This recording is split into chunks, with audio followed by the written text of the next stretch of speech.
Durante la mayor parte de la historia humana, los seres humanos no vivieron en ciudades ni en territorios fijos.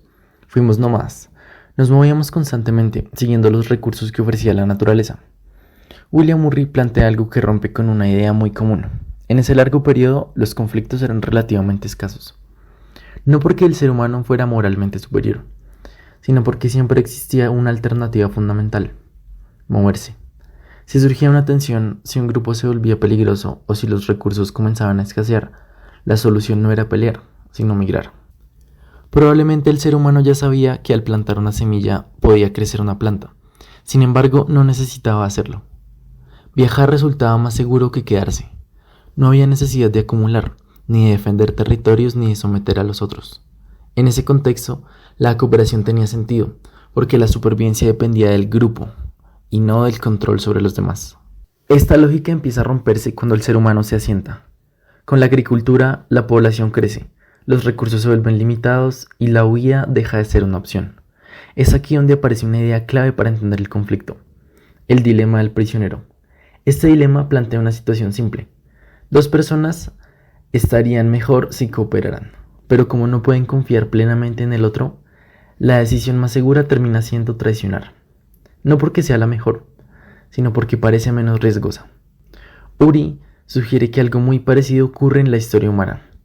Cuando las sociedades se vuelven más grandes y más densas, la confianza se debilita. Cooperar comienza a parecer peligroso, y el miedo a que el otro traicione empuja a anticiparse. Así, el conflicto no nace necesariamente del deseo de dañar, sino de la incapacidad de confiar. Aquí entra Ciudad de Dios. La favela que muestra la película no es violenta solo porque haya muchas personas viviendo juntas, como uno podría pensar. La ansiedad poblacional no causa directamente la violencia, según Uri, pero sí crea las condiciones para que el dilema del prisionero se repita constantemente. Hay muchas personas, pocos recursos y casi ninguna salida. No se puede emigrar, no se puede escapar. En ese encierro, cada decisión se toma desde el miedo. Cuando ya no se puede huir, surge otra cosa: el poder. Uri explica que, en sociedades más complejas, las relaciones horizontales se transforman en jerarquías verticales. Alguien manda y otros obedecen. En Ciudad de Dios, el narcotráfico cumple esa función. Personajes como C. Pequeño representan cómo el poder deja de ser un medio para organizar y se convierte en un premio. Quien controla el miedo, controla el territorio. Con la jerarquía aparece un cambio decisivo. En palabras de Uri, la cooperación es reemplazada por la compulsión. Ya no se actúa porque se quiere, sino porque se debe. Muchos de los jóvenes armados en la película no entran en la violencia por convicción personal, sino porque desobedecer es más peligroso que disparar. El dilema del prisionero deja de ser individual y se vuelve colectivo. Traicionar, anticiparse o someterse parecen las únicas opciones posibles.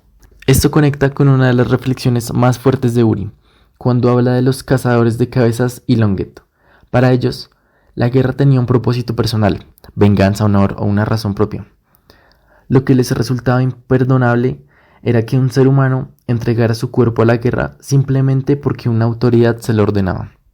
Como afirma Uri, estaba mal que un ser humano ejerciera tal poder sobre otro, porque en ese momento la guerra dejaba de ser una pelea con sentido personal y se convertía en una batalla impersonal por el poder y la gloria de otra persona.